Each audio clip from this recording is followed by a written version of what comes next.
Yes, ready all of you?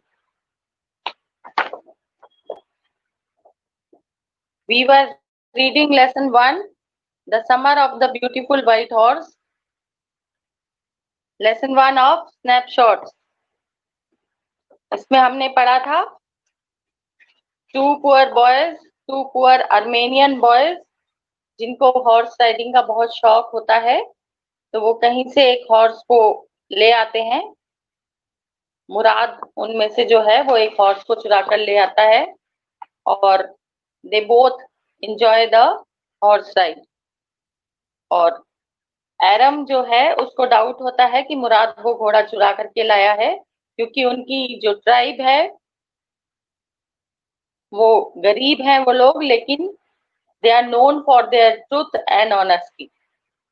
अपनी सच्चाई के लिए वो जाने जाते हैं।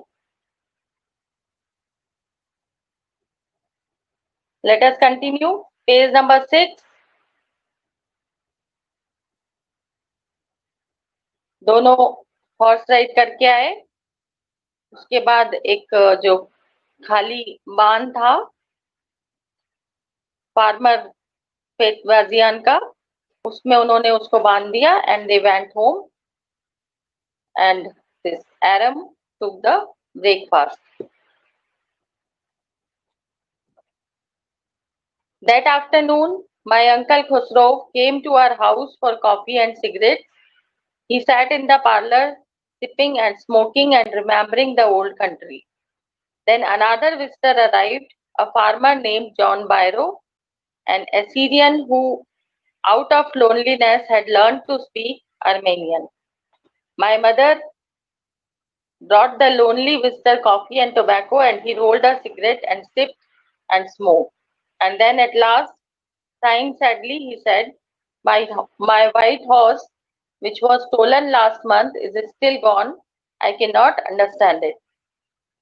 तो एरम अपने घर वापस आ गया। He took the breakfast, और उसी दिन दोपहर को उसके जो अंकल खुसरो, जो एक क्रेजीएस्ट पर्सन के रूप में जाने जाते हैं उनकी फैमिली में, वो उनके घर आए। He was enjoying the coffee and cigarettes. फिर दूसरा एक और विजिटर, एक और मेहमान उनके घर आया, गेस्ट। उसका नाम था John Byro. He was a farmer. He was from Assyria. Assyrian था, लेकिन वो अकेले रहता था। So he had learn to speak Armenian, ताकि उन लोगों से वो थोड़ा कम्युनिकेट कर सके। देन एरम की मदर ने उनको भी कॉफी और टोबैको सर्व किया। और then he said that farmer, he said sadly, उदास होकर के वो बोला कि मेरा व्हाइट हॉर्स जो पिछले महीने गायब हो गया था, चोरी हो गया था, अभी तक मुझे नहीं मिला। My uncle Khosrow became very irritated and shouted, "It's no harm. What is the loss of a horse? Haven't we all lost the homeland? What is this crying over a horse?" और इतना सुनते ही जो uncle Khusro थे वो irritate हो गए और वो बोले, इट्स नो हार्म, जैसा कि उनका तकिया कलाम था जो अक्सर वो बोलते थे। देन ही सेड कि एक हॉर्स के चोरी हो जाने पर, घोड़े के चोरी हो जाने पर तुम इतना परेशान हो रहे हो। हम सब अपना घर लूज कर चुके हैं और ये हॉर्स के खो जाने की कोई बड़ी बात नहीं है। That may be all right for you, a city dweller, to say, John Byro said. But what of my surrey? What good is a surrey without a horse? तो उसने कहा तुम्हारे लिए ये बात नॉर्मल होगी क्योंकि तुम शहर में रहते हो, लेकिन मेरी बग्गी, सरे मीन्स बग्गी होती है ना जिसको घोड़े के द्वारा खींचा जाता है, तो उसने कहा वो भी बेकार हो गई है। Pay no attention to it, my uncle Khusro roared. I walked 10 miles to get here, John Byro said. You have legs, my uncle Khusro shouted. My left leg pains me, the farmer said. Pay no attention to it, my uncle Khusro roared. That horse cost me $60, the farmer said. I spit on money, my uncle Khusro said. He got up and stalked out of the house, slamming the screen door. My mother explained. He has a gentle heart, she said. It is simply that he is homesick and such a large man. The farmer went away and I ran over to my cousin Murad's house. उसके बाद उन दोनों में बातें हो रही थी तो एज यूजुअल अंकल खुसरो ने कहा व्हेन जॉन बायरो सेड कि मैं 10 माइल पैदल चल करके आया हूं, अगर हॉर्स होता तो मैं उसमें बैठ करके आता। तो Khusro as he was crazy, उसने कहा तुम्हारे पैर हैं, अगर पैदल चल लिए तो क्या हो गया। When he said that it pains me, तो अपने जो यूजुअल वे था उनका, he said pay no attention. Then he said that horse was costly, $60 उसके लिए मैंने दिए थे। अंकल खुसरो, मैं पैसे पर थूकता हूँ, मतलब money is not important for me, कहते हुए दरवाजा बंद करके बाहर चले गए। उनकी मदर ने, एरम की मदर ने एक्सप्लेन किया कि वैसे दिल के बुरे आदमी नहीं है, पर इनके बोलने का यही तरीका है। एंड ही इज होम सिक, यानी कि जो जगह वो छोड़ करके आए हैं वहां अपनी जो नेटिव प्लेस है उसकी उन्हें कमी महसूस होती है। देन फार्मर भी चला गया and this Aram ran to his cousin Murad's house. He was sitting under a peach tree trying to repair the hurt wing of a young robin which could not fly. He was talking to the bird. What is it? He said. The farmer John Byro, I said, he visited our house. He wants his horse. You had it a month. I want you to promise not to take it back until I learn to ride.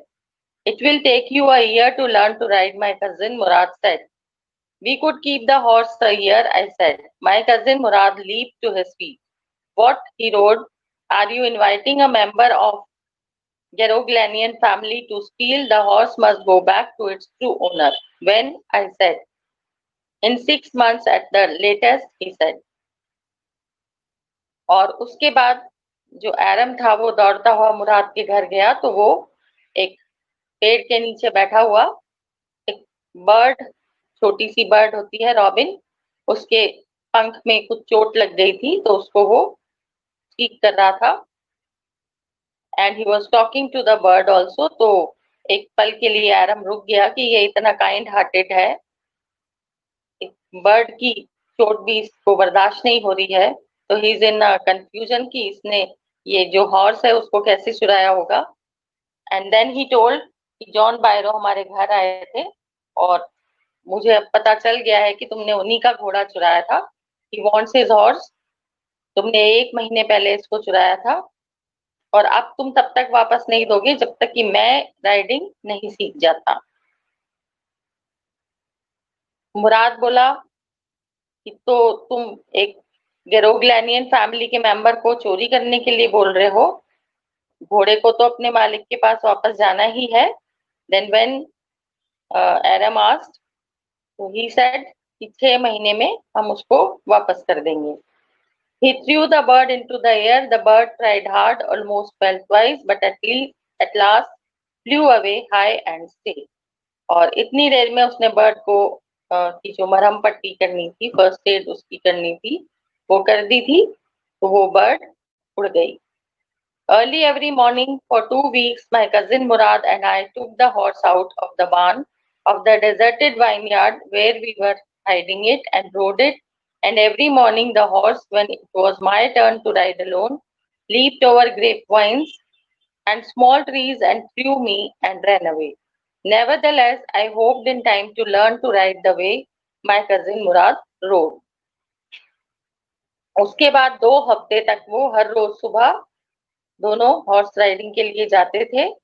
वहां उस deserted खाली जो vineyard था वहां से उसको निकालते थे, राइडिंग करते थे और वापस आ जाते थे। और हर बार ऐसा होता था कि जब भी एरम को अकेले उस पर राइड करनी होती थी तो वो उसको गिरा देता था। और मैं उम्मीद करता रहा कि मैं भी मुराद की तरह अच्छी राइडिंग करना सीख जाऊंगा। One morning on the way to Fetwezian's deserted vineyard, we ran into the farmer John Byro, who was on his way to town. Let me do the talking, my cousin Murad said.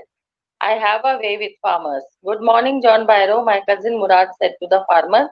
The farmer studied the horse eagerly. और एक दिन सुबह जब वो अपनी riding से लौट रहे थे तो उनको जॉन बायरो मिल गया, जिसका कि वो हॉर्स था। एंड व्हेन वो एरम जो था वो घबरा गया बिल्कुल, बट मुराद सेड कि मुझे बात करने दो, मुझे इनको टैकल करना आता है।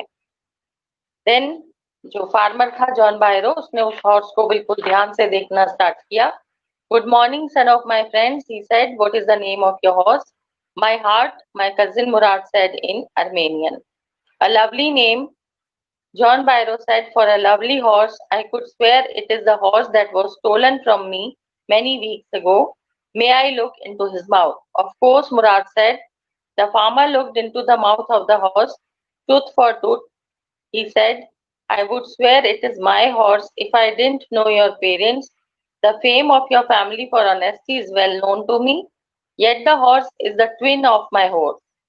A suspicious man would believe his eyes instead of his heart. Good day, my young friends. और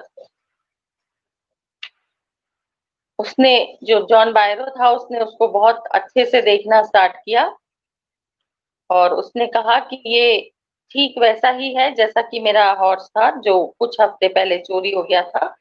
और then he looked into the mouth of the horse, तो उसने कहा बिल्कुल सिमिलर है, सब कुछ सेम है, यानी कि डेफिनेटली ये मेरा ही घोड़ा है। बट अगर मैं तुम्हारी फैमिली को नहीं जानता होता, तुम्हारे फादर, तुम्हारी फैमिली को, तुम्हारे पेरेंट्स को नहीं जानता होता, तो डेफिनेटली मैं ये मान लेता कि ये मेरा ही घोड़ा है।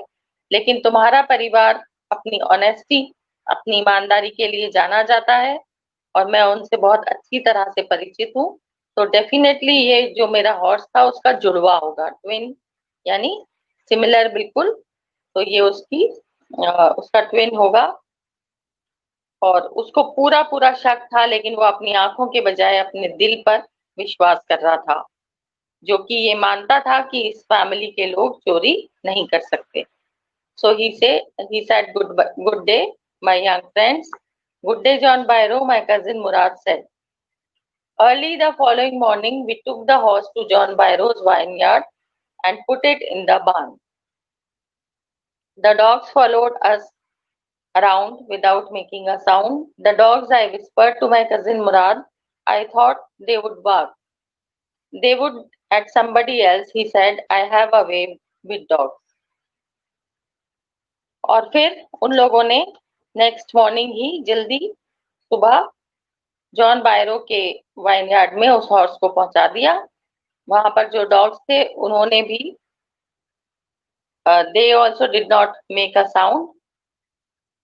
और जब मैंने पूछा मुराद से कि ये लोग भी, ये कुत्ते भी नहीं भौंक रहे हैं, तो उसने कहा कि I have a way with dogs, यानी कि मुझे इन्हें भी टैकल करना आता है। My cousin Murad put his arms around the horse, pressed his nose into the horse's nose, patted it, and then we went away. That afternoon, John Byro came to our house in his surrey and showed my mother the horse that had been stolen and returned. I do not know what to think, he said. The horse is stronger than ever, better tempered too. I thank God my uncle Khusro, who was in the parlor, became irritated and shouted, Quiet man, quiet, your horse has been returned. Pay no attention to it. और उसी दिन फिर दोपहर में John बायरो, तो मुराद ने उस horse को अच्छे से प्यार किया और फिर वहां से वो लोग निकल लिए। और उस दिन दोपहर में जब जॉन बायरो आए तो वो अपनी बग्गी में बैठ करके आए और मेरी मदर को दिखाया कि देखो ये हॉर्स जो था ये चोरी हो गया था एंड वापस भी किसी ने कर दिया है, और ये अब पहले से भी ज्यादा स्ट्रांग हो गया है और वेल बिहेव भी हो गया है। जो कंट्रोल्ड हॉर्सेस होते हैं। और uncle Khusro as usual irritate हो गए एंड ही शाउटेड कि चुप रहो, तुम्हारा हॉर्स तुम्हें मिल गया, that's all, pay no attention to it. So this was the lesson and the moral is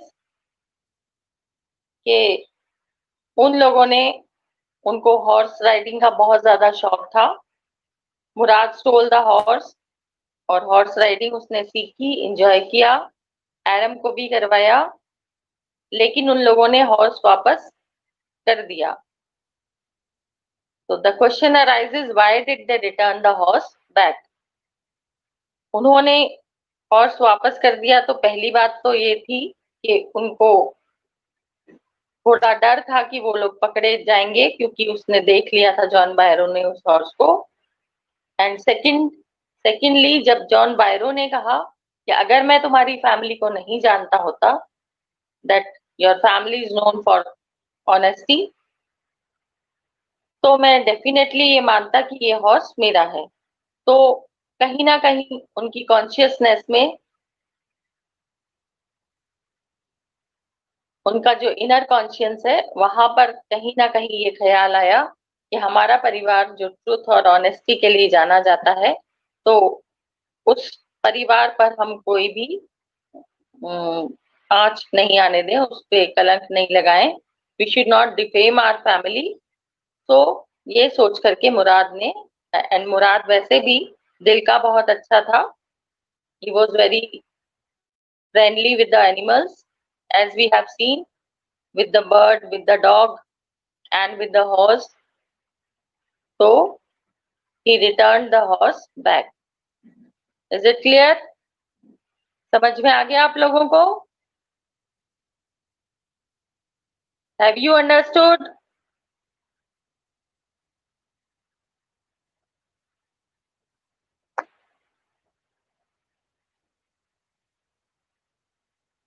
Have you understood the lesson?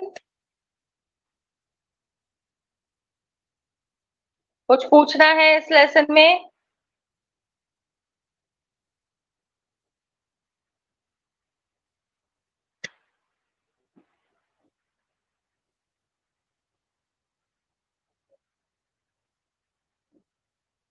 Okay then, let us see the question answers. Question number 1. You will probably agree that this story does not have breathless adventure and exciting action. Then what in your opinion makes it interesting? तो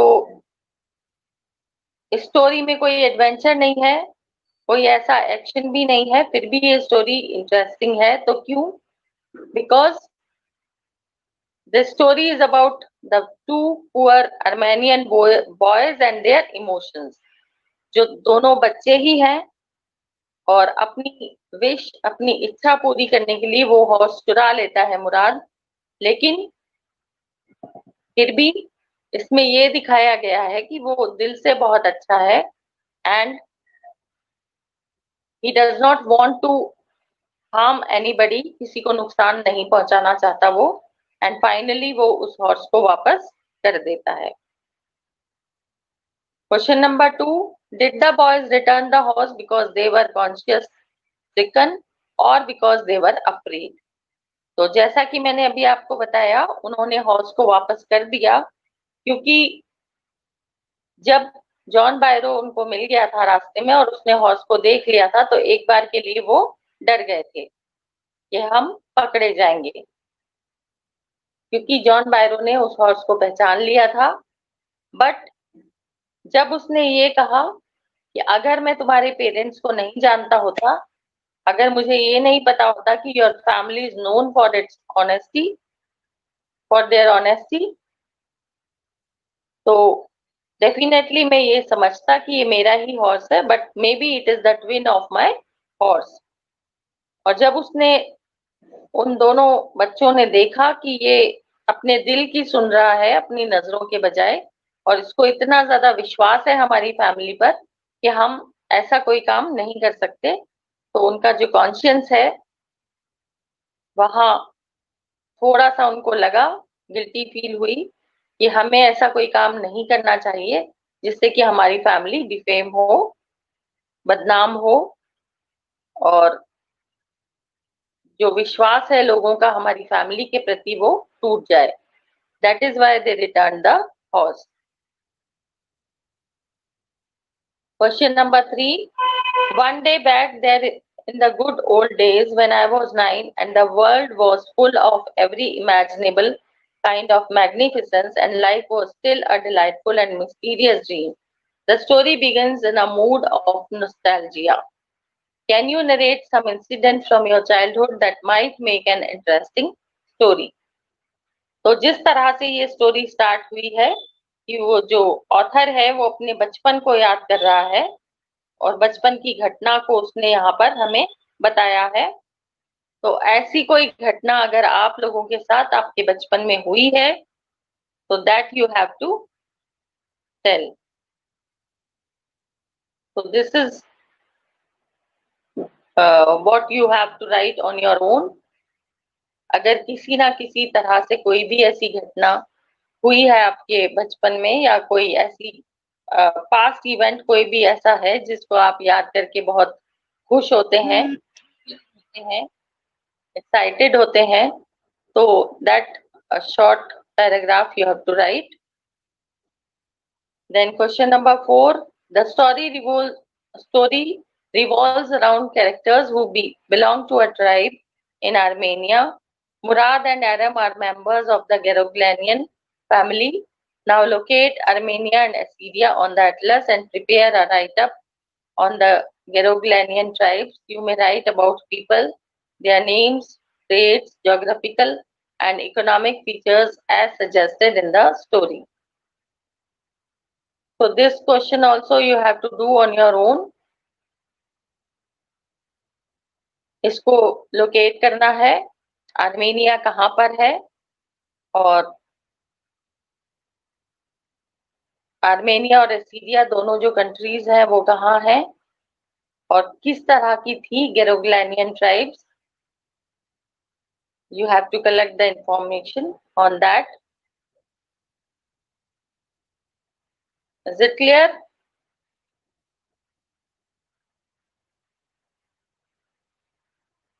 तो question 1 and 2 तो आपको करने ही करने हैं and 3 and 4 फिलहाल अभी आपको रफ कॉपी में करने हैं। Then I'll tell you. Is that clear?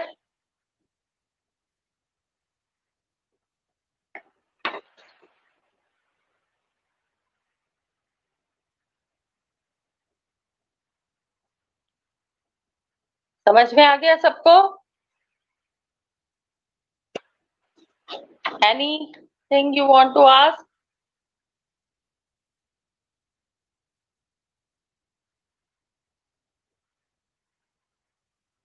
Yes, Priya. Snapshots की अलग कॉपी बनेगी और जो आपकी दूसरी बुक है हॉर्नबिल उसकी अलग नोटबुक बनेगी।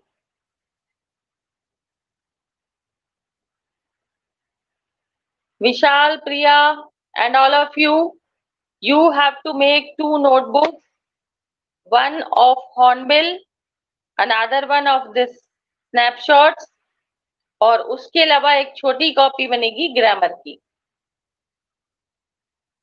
Is it clear?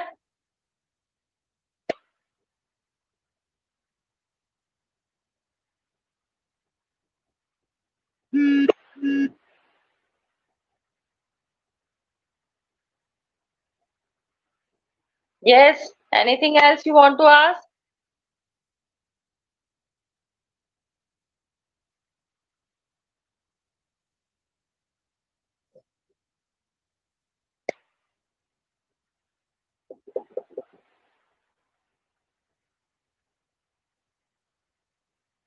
Okay then. Shall I start lesson number 2?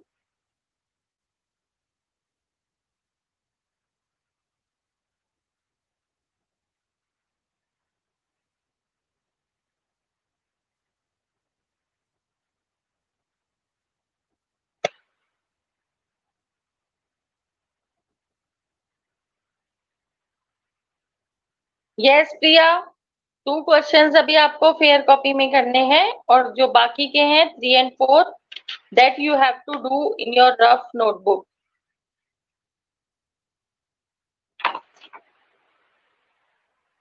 Is it clear?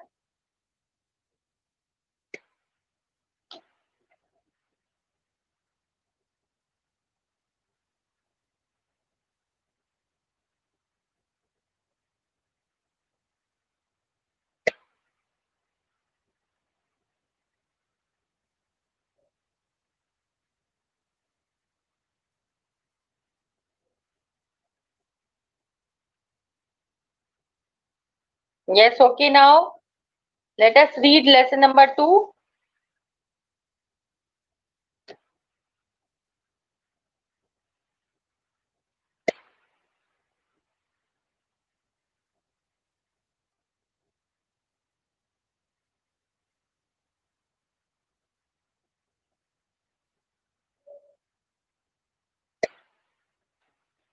Yes, ready? Lesson number 2 is the address, and it is written by Marga Mingpo.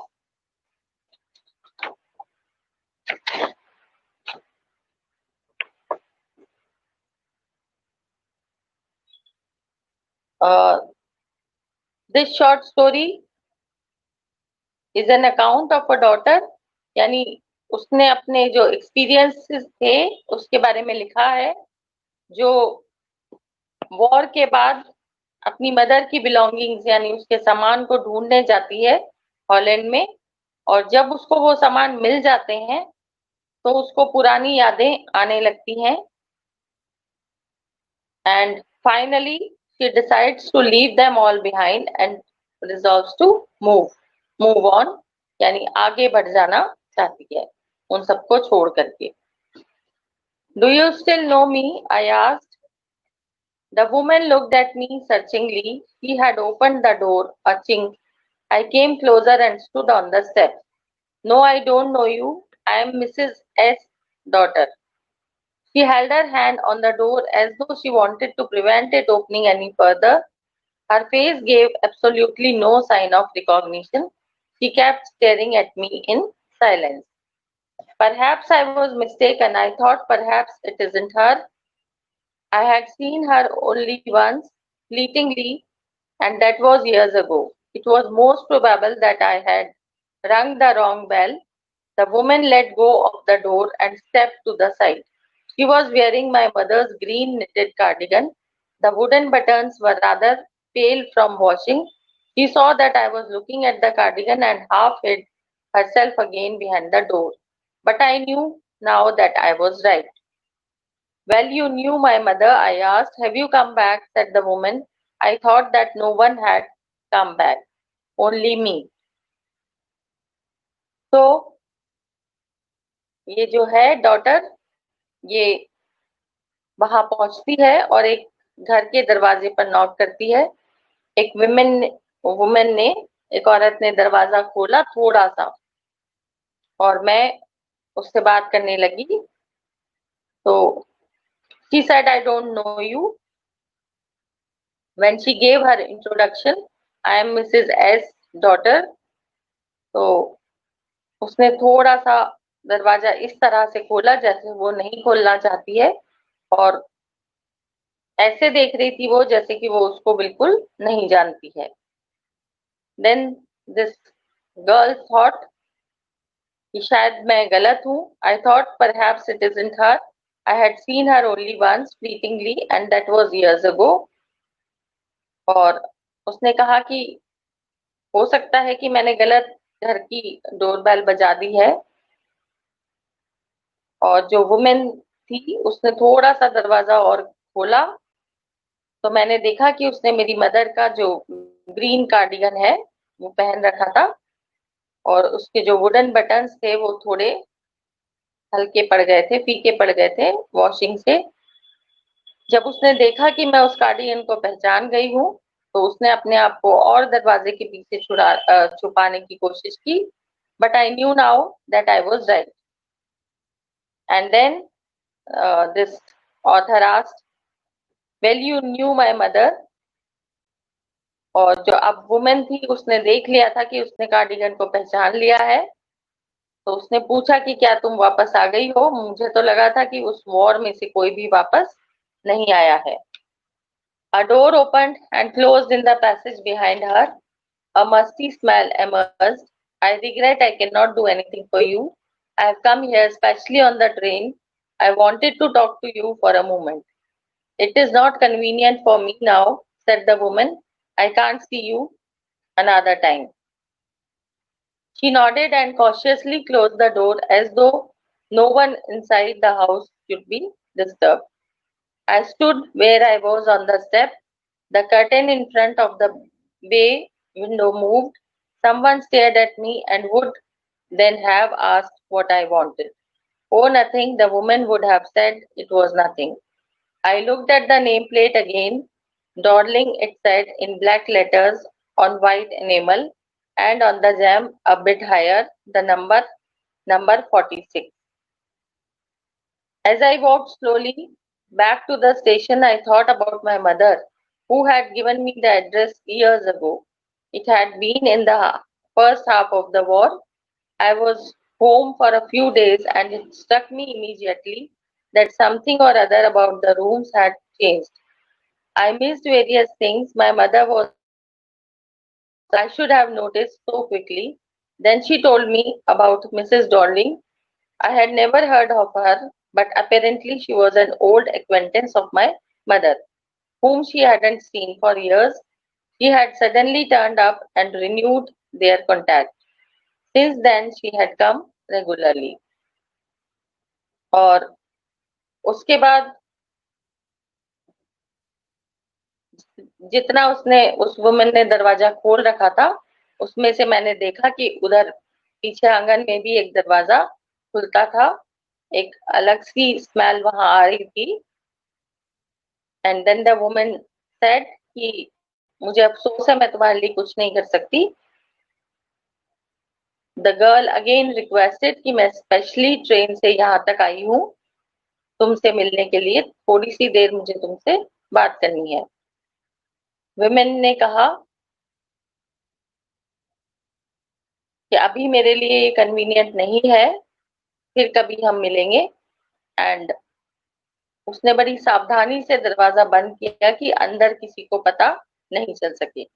और जब वो जो गर्ल थी वो बाहर खड़ी थी, तो खिड़की का कर्टन हटा और कोई ना कोई वहां से उसको देख रहा था. और शायद उसने पूछा होगा कि क्या है, कौन है. तो जो वो औरत थी उसने जवाब दे दिया कि कुछ भी नहीं है. देन इस लड़की ने नेम प्लेट को देखा. डॉर्लिंग वहां पर लिखा हुआ था, जो उनका सरनेम था. एंड नंबर हाउस का नंबर था नंबर 46. जब ये वापस स्टेशन की तरफ जा रही थी, तो उसको अपनी माँ की याद आई, जिन्होंने यहाँ का एड्रेस उनको उस लड़की को सालों पहले दिया था, जबकि वॉर का फर्स्ट हाफ, यानी कि जब लड़ाई की शुरुआत हुई थी. और ये एड्रेस दिया था.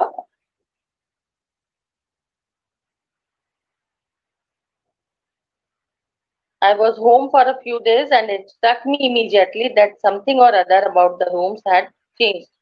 और फिर मैंने देखा कि कुछ ना कुछ बदल गया है. बहुत सारी चीजें मैंने अभी मिस कर दी हैं. My mother was surprised I should have noticed so quickly. उसके बाद उन्होंने बताया मिसेस डॉर्लिंग के बारे में. तो मैंने उनके बारे में कभी नहीं सुना था, यानी कि इस ऑथर ने अपनी माँ से ज्यादा नहीं सुना था. शायद वो एक्वेंटेस यानी परिचित, तो मेरी मदर की कोई पुरानी परिचित थी, जिनको कई सालों से उन्होंने नहीं देखा था. बट अचानक से उनको ध्यान आया और उन्होंने इस कॉन्टेक्ट को रिन्यू किया, दोबारा से यानी उनसे बात की. Every time she leaves here she takes something home with her, said my mother. She took all the table silver in one go, and then the antique plates that hung there. She had trouble lugging those large vases, and I am worried she got a crick in her back from the crockery. My mother shook her head pityingly. I would never have dared ask her. She suggested it to me herself. She even insisted she wanted to save all my nice things. If we have to leave here, we shall lose everything, she says. और फिर उसकी mother ने उसको बताया कि जब भी वो यहाँ आती थी, दिस मिसेस डोलिंग, जब भी वो यहाँ आती थी तो कुछ ना कुछ वो लेकर के जाती थी. और उसका कहना ये था, एक तो उसको इन सारी जो एंटिक चीजें हैं उनसे बहुत ज्यादा वो उसको बहुत ज्यादा पसंद थी। सेकेंडली, उसको ये लगता था कि मैं जो वो मिसेस डॉर्लिंग है वो हमारी चीजों को सुरक्षित रखेगी अगर हम यहीं रहे, क्योंकि वॉर चल रहा था जहां पर कहीं भी कोई भी नुकसान हो सकता है। तो उसने कहा कि जितनी भी तुम्हारी अच्छी चीजें हैं मैं उनको सुरक्षित रखूंगी, अगर ये सब यहीं रह गए तो शायद सब कुछ तुम खो दोगे। Have you agreed with her that she should keep everything, I asked. और जो ऑथर है उसने अपनी मदर से पूछा कि और आपने सब कुछ उनको ले जाने दिया? As if that's necessary, my mother cried. It would simply be an insult to talk like that and think about the risk she's running each time she goes out of our door with a full suitcase or bag. My mother seemed to notice that I was not entirely convinced. She looked at me reprovingly, and after that, we spoke no more about it. और जो mother थी वो इस बात पर नाराज हो गई। उन्होंने कहा कि इस तरह से तुम मुझसे बात मत करो, कुछ जरूरी रहा होगा तभी मैंने उसको ले जाने दिया। और जब भी वो यहाँ से जाती थी तो उसका जो बैग सूटकेस है वो पूरा फुल होता था, यानी every time she use to carry something or other, कुछ ना कुछ चीज वो यहाँ से जरूर लेकर के जाती थी। माय मदर, मेरी मदर ने देख लिया था कि मैं पूरी तरह से कन्विंस नहीं हुई हूँ, तो फिर से उन्होंने मुझे समझाने के लिए एक कोशिश की और उसके बाद हमने कोई बात नहीं की। Meanwhile, I had arrived at the station without having paid much attention to things on the way. I was walking in familiar places again for the first time since the war, but I did not want to go further than was necessary. I didn't want to upset myself with the sight of streets and houses full of memories from a precious time. तो ये जहां आई थी वो उसकी native place रही थी। वो चुपचाप सोचते हुए स्टेशन तक वापस आ गई और उसने रास्ते में कुछ भी नहीं देखा, उन जो भी चीजें थी उनकी तरफ कोई अटेंशन पे नहीं किया। ये भी नहीं सोचा कि मैं उन्हीं जगहों पर दोबारा चल रही हूँ जो जहां मेरा बचपन निकला है, जहां मैंने अपना चाइल्डहुड बिताया है। और वॉर के बाद मैं पहली बार यहाँ आई हूँ, लेकिन मैं इन चीजों को नहीं देखना चाहती क्योंकि मैं पुरानी यादें सारी मुझे परेशान करेंगी और मैं नहीं चाहती कि वो सब हो। In the train back, I saw Mrs. Darling in front of me again as I had the first time I met her. It was the morning after the day my mother had told me about her. I had got up late and coming downstairs, I saw my mother about to see someone out, a woman with a broad back. There is my daughter, said my mother. She beckoned to me. The woman nodded and picked up the suitcase under the coat rack. She wore a brown coat and a shapeless hat. Does she live far away? I asked, seeing the difficulty she had going out of the house with the heavy case. In Marconi Street, said my mother, number 46. Remember that. और station पर पहुंचने के बाद मैंने देखा कि मेरे सामने फिर से मिसेस डॉर्लिंग बैठी हुई है, सॉरी इन ट्रेन में। उसने ऑथर ने देखा और ठीक ऐसे ही हम पहली बार भी मिले थे। जिस दिन मेरी मदर ने मुझे उनके बारे में बताया था उसके नेक्स्ट डे ही वो वहां आ गई थी। मैं उस दिन लेट उठी थी और नीचे जब मैं उतर करके आई तो मैंने देखा कि कोई औरत वहां आई हुई है और उससे उसकी मदर ने इंट्रोडक्शन करवाया। जो वुमेन थी उसने सूटकेस उठाया हुआ था और ब्राउन कोट और शेपलेस हैट पहना हुआ था। और उस इतने भारी सूटकेस को देख करके मैंने पूछा कि क्या ये बहुत दूर रहती है? तो मदर ने बताया कि मार्कनी स्ट्रीट में नंबर 46 इनका घर है। इस एड्रेस को हमेशा याद रखना। इससे आगे हम नेक्स्ट क्लास में कंटिन्यू करेंगे। Is it clear? Do the question answers of lesson 1.